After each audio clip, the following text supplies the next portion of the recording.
Hello, everybody. Everyone, thank you. There at the back there, thank you. Quiet down, thank you. Hello, welcome back to the Jollymun Podcast, and it's around midday on a Tuesday, and I'm enjoying myself, and I'm very glad to be back. I had a very, I went away for 3 weeks, sort of unexpectedly. It was quite short notice, and I obviously wasn't able to pre-record any episodes. I'm sure all three of you aren't distraught, but the good news is that I'm back at home, and I'm really, it was nice where I was, and it's nice where I am. So it's almost like I didn't go anywhere. But I'm back, and I'm probably slightly out of practice. Haven't done this for a while. Haven't really been talking to people. I went somewhere quite remote, so I had just kind of resided into myself. Went all, Gautama Buddha, and kind of thought about things. Of course, not really. I was just mucking about, and but yeah, I'm back, so I apologise if you actually were thinking, oh, there's no Jollymun Podcast. Here I am, or here it is, I suppose. I am Jollymun Podcast, really. There's no other. Actually, my dear friend Ellis, he did, he photoshopped a little image for me to put on my Instagram page, so that was very, very kind of him. He's a graphic designer person, and yeah, I play a game with him. Anyway. Yeah, it's been, there was a really awful smell in this room about 20 minutes ago, and I couldn't tell if it was me or something going on outside, and it went on for so long, and then I don't know what happened, but somehow the idea that it was outside overpowered the idea it came from me. So this smell was so bad that my brain, I couldn't rationalise that I could have produced this fume.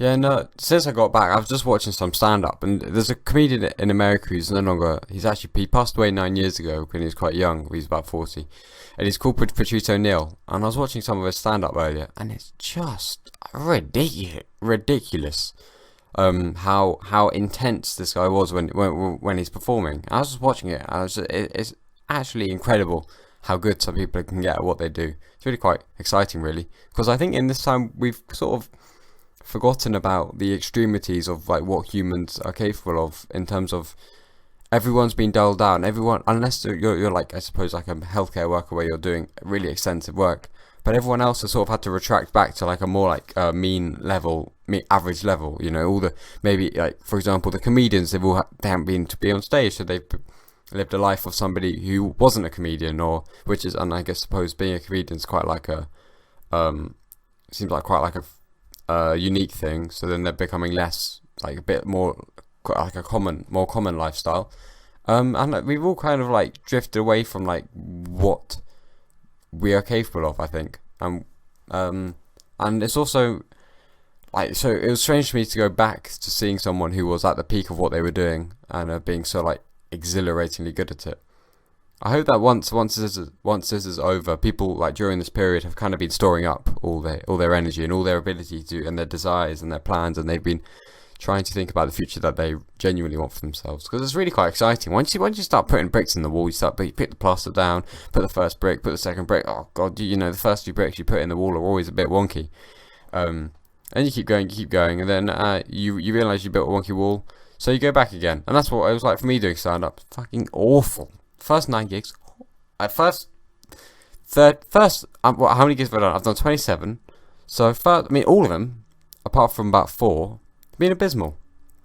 But those 4 were great, and that's what it's about. So you just got to keep going, really. And there's like, because apparently, right, I read in a book, because it was a while ago, and if a human is not nourished for a while, right? So let's say, imagine you were very lavish lifestyle, and you were on a plane, and you were going on your private jet, and you're flying around, and let's say you're 14, so you're still developing physically, like getting taller and things. And then let's say your plane seat ejected all of a sudden, and you landed on a desert island for 2 years, and on that desert island, all you had was porridge for 2 years. So you're probably not going to grow that much. Probably going to be a little bit frustrated, porridge on the mind kind of situation. That's where no one wants to be. But then if you went back to your lavish lifestyle, and someone handed you caviar, pork meat, salmon loin with honey dressing, then with these nutrients, and also let's say some kale, carrots, peas, onions, grapefruit, more, and then if you ate all these things, then eventually you would make up for the time, you would make up the nutrients that you didn't have, and your end growth wouldn't be affected. Like, you would just grow really quick after you got back if you hadn't grown for 2 years. It's quite interesting. So I wonder if we're going to do the same. I wonder if we're going to have this as a species, this same, or as a social group, more importantly, this kind of like real fight back. We're going to come back stronger, you know? Anyway, I've been doing my bit. I've been doing my thing. I read this book called Siddhartha, and it's about a guy, and he's trying to work out what he's like, and then he sits down at a river for a long time. And this river represents, and he finds peace at this river. So that's in like a beautiful landscape in India. There's like mangoes, and it's all sunny, and there's lovely water, and it's all clear, and then there's a couple of animals, and they're birds tweeting and everything, right? Just where you want to be. And I thought, wow, this kind of journey, this experience that he had was probably very good for him. So I was thinking, man, I live on a council estate in Hackney, East London. How am I gonna find my environment for this thing? Anyway, so I went down to the Hackney Marshes near where I live, and there's a dirty old river that sometimes dead ducks float down. I've seen dead fish in there. It seems like the river of death. There's more death in there than life, apart from there's plastic bags and things. They're long life, I suppose. Long life plastic bags, but that's not actual life. That's just marketing. And I sat there and just kind of bring a notepad and I write down stuff. So that's been really fun. That's something I've started doing. I think there's there's so much fun to be. Oh dear, my microphone fell over. Sorry about that. There's so much fun to be had. This is what I don't think people realise.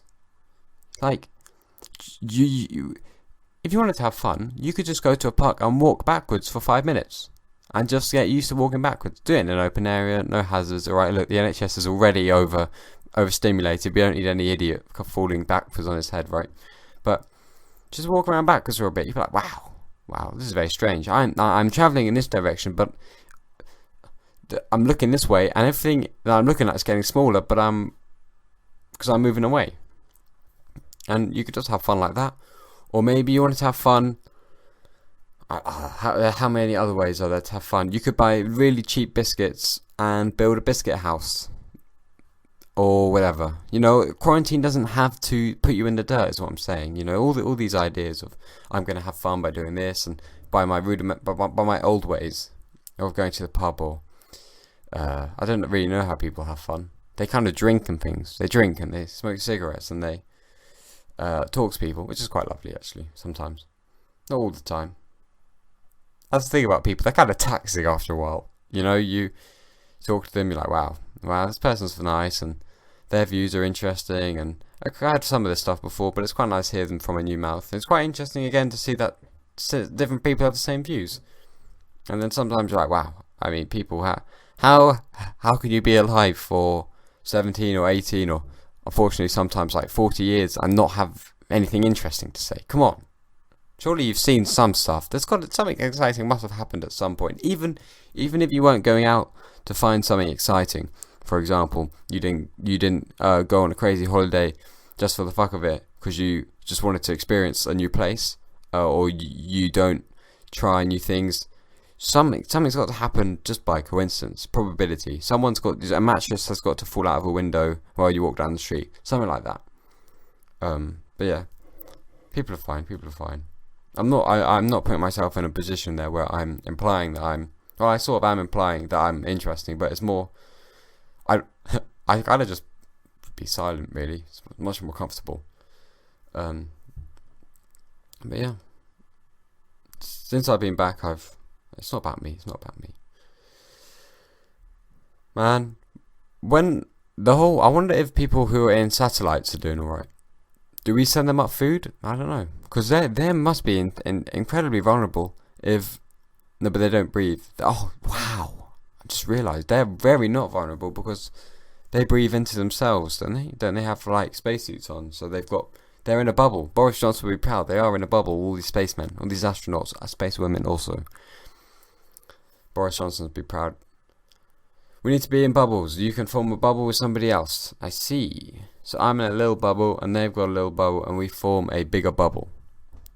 I don't know why I think they use. I'm curious because there's so many words they could have used but they chose bubble, and I think it's because bubble is a very soft word. It's got quite friendly connotations in the mind, and it was sort of like it makes the situation seem very comfortable, and it puts the people at ease. You know, I'm in a bubble with my dear friend Jonathan, and Jonathan's a good man. He's reliable. I know he wouldn't have seen any other people. You know, Jonathan just likes reading the paper, and now we're in a bubble, so we're safe. I think that's much more better than what could it have been. Like, we're in a anti-corona double duo household, you know, an ACDD or something like that, an LEDC, you know, just kind of. I was just curious that they picked bubble duet. We're in a duo, a grouping, a groupie, you know. All these words Boris could have used.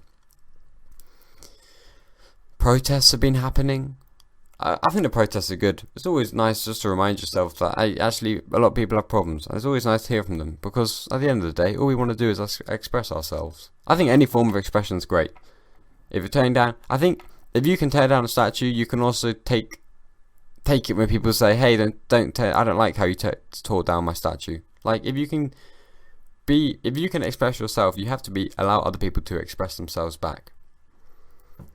That's the thing I think some people have a little issue with, where they realise that they're very passionate and they express themselves very passionately, and sometimes when you're so deep in passion, you're so cuddled up by it, you know, you're so comforted by your own desires and passions, that you can sort of forget that other people may not have the same ideas as you.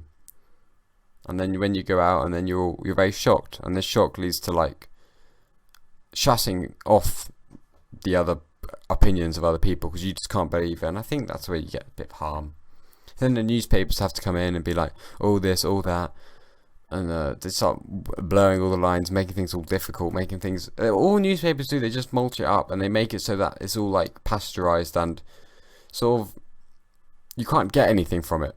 Like, well, I've read this article, and it was like, you know what? The person who wrote it was sort of defending both sides and attacking both sides, to the point where it was just kind of like, did this article even happen? Like, you haven't laid out the facts, because you skewed it here, and then over here you skewed it to this side, and it's just like, what are you doing? Come on. You're wasting your time. You went to university, studied for 4 years, your parents sent you to private school just so you could write this article, and it's a waste of time. Now I've read it, now I'm feeling a bit disappointed. Claire Fogel, that was your name. I remember. You know, these people, it's like Bob Dylan, he says, 20 years of school and they put you on the day shift. That's from Subterranean, Homesick Blues. It's just like, wow. I think people, they back up their credentials so much. Imagine a dog did that about credentials so much. Like, let's say you're the dog sitting for somebody, and they said, oh, this dog, you know, you should dog sit for my dog because it hasn't dropped a ball, or it always, you know, relieves itself off the path. Like, actually, to be fair, that'd make a bigger difference. I think I'd very highly value that pooch. Yeah, for people it doesn't matter to me if they just use their credentials all the time. But if somebody gave me their dogs, their canine characteristics, and they were so good, such as that, then I'd probably very happily dog sit. Yeah, I need to get a job as well. Oh, I don't understand what furlough means, because people keep saying it to me, and they say, well, they said we can't give you a job because we've got people on furlough. I should probably do my research.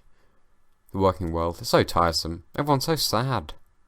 I just want to stack shelves. Come on, please. I'll be the king of the soup aisle. You wouldn't believe it. Someone would say, "Hey, can I have the pesto pesto dried walnut soup?" I'll close my eyes. I'll get my sixth soup sense will start kicking in, and I'll know exactly where it is. I'll be able to feel where the soup is. I'll divide them out the way. I'd knock the 5 at the front out the way, and I put my arm right to the back, all the way to the shoulder, and pull out that pesto arroghetto walnut soup. Just for those people. That's how good I'd be. I need to get more opportunity. I think I'd have great fun. Anyway, this Jollymun Podcast is coming to an end. I think I've been slurring a little bit. It's like I haven't been talking, so my inability to speak, or my speech impediment, is really starting to like claw back. It's like Venom and Spider-Man. It's all just climbing back over me. But I'm going to really try and improve, and I hope you've enjoyed it, and I hope you're all well. So, goodbye.